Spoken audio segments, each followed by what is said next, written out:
Officers, welcome back. Just talked about the quads and the knees and being something that just the lack of flexion or lack of capability or even just pain in the knees can be a limiting factor in progressing your front squat or really attaining a front squat that can be transitioned to a thruster, to a wall ball, to a clean, and all those movements. And you know, somebody came out and says, "Doc, God, my knees are really killing me. What do you think it is? What do you think it's gonna what do you think I need to do?" Well, it kind of opens up a can of worms. There's a lot of things that can get the knee to become overused. Okay, we touched on that the last time, is that the knee is probably barking here and it's probably killing you because you're just overusing it.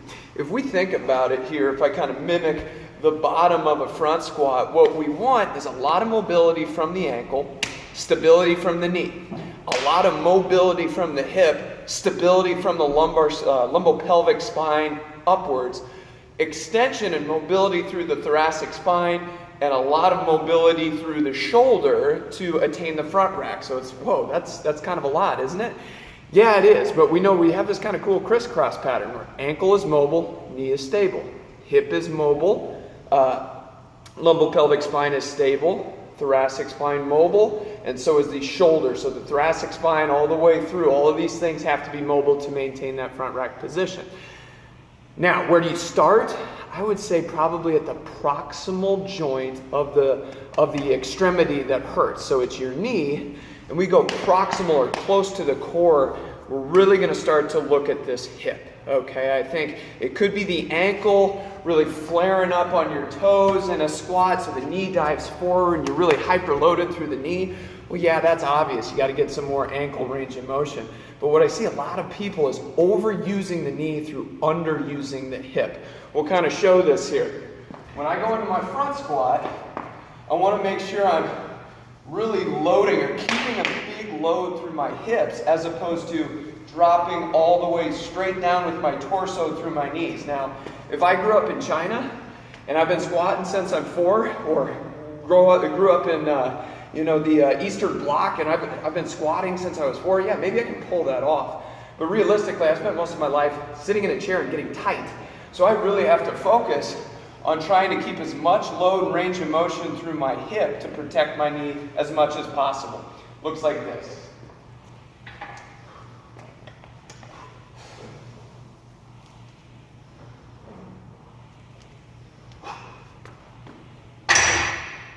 Now, the next thing that people might say is, "Whoa, that was pretty deep. I thought I'm not supposed to squat below the knees or that will hurt." Well, until you have that range of motion, your knees are going to feel like they're going to explode with the more flexion that you get.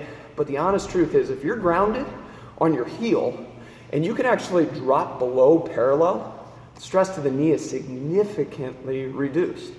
Plus, you're working 100% of your knee range of motion, which is incredibly important in terms of catching a clean and having enough range of motion through the knee to be able to catch that and not have things explode. So developing full knee range of motion and transitioning that into the front squat gives you a ton of capability and work capacity in things like wall balls, thrusters, cleans, clean and jerk, all the Olympic lifts, snatches even, taking that in the overhead squat variant. So really focus, if it's really bothersome here, how much are you being able to get back in your hip and get a lot of good hip range of motion? We open up the hip, a lot of times the things going on at the knees significantly diminish, especially if you front squat like this and go up on your toes and really shear through the knee. Hopefully that helps. Good luck.